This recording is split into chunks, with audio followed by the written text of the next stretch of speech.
बेसराम ढोड़ी देखा के चले ले हरदम।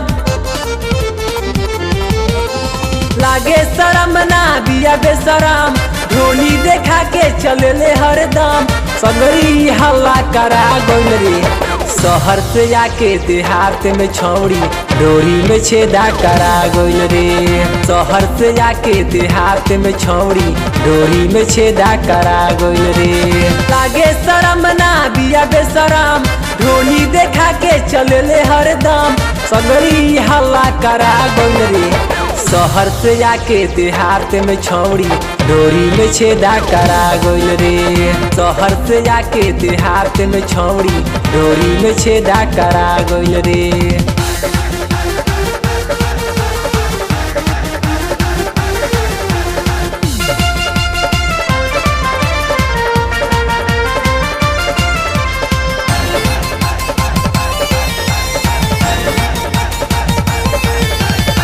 केहू देखे चुस्की लेवे केहू देवे गाली। आई हो दादा कैसन बा फैशन ढोड़ी में कनवाली। केहू देखे चुस्की लेवे केहू देवे गाली। आई हो दादा कैसन बा फैशन ढोड़ी में कनवाली। लगे में आके ढोड़ी देखा के लगे में आके ढोड़ी देखा के सभे में झगड़ा लड़ा गइल रे। शहर से जाके देहात में छौड़ी डोरी में छेदा करा गइल रे। शहर से जाके देहात में छौड़ी डोरी में छेदा करा गइल रे।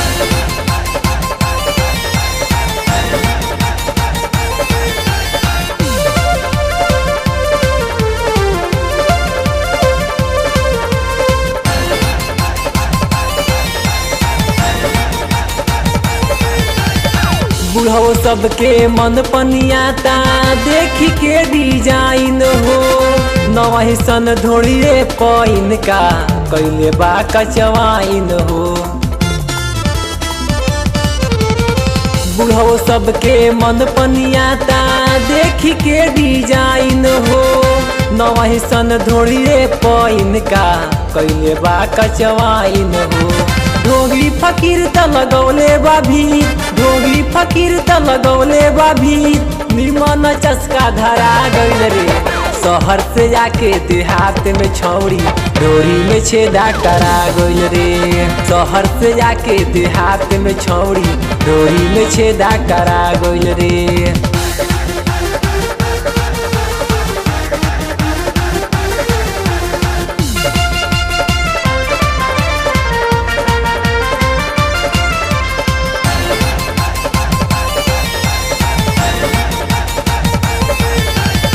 नया फैशन नया डिजाइन नया ही मशीन हो। कहले अमित राजा रहब न एकरा बीन हो। नया फैशन नया डिजाइन नया ही मशीन हो। कहले अमित राजा रहब न एकरा बीन हो। गाँव के पिछाड़ी बना के यारी गाँव के पिछाड़ी बना के यारी मनुआ के संगे धरा गइल रे। शहर से जाके देहात में छौड़ी डोरी में छेदा करा गइल रे। शहर से जाके देहात में छौड़ी डोरी में छेदा करा गइल रे। लागे शरम ना बिया बेसराम ढोली देखा के चले ले हरदम। सगरी हल्ला करा गइल रे शहर से जाके देहात में छौड़ी डोरी में छेदा करा गइल रे। शहर से जाके देहात में छौड़ी डोरी में छेदा करा गइल रे। शहर से जाके देहात में छौड़ी डोरी में छेदा करा गइल रे। शहर से जाके देहात में छौड़ी डोरी में छेदा करा गइल रे।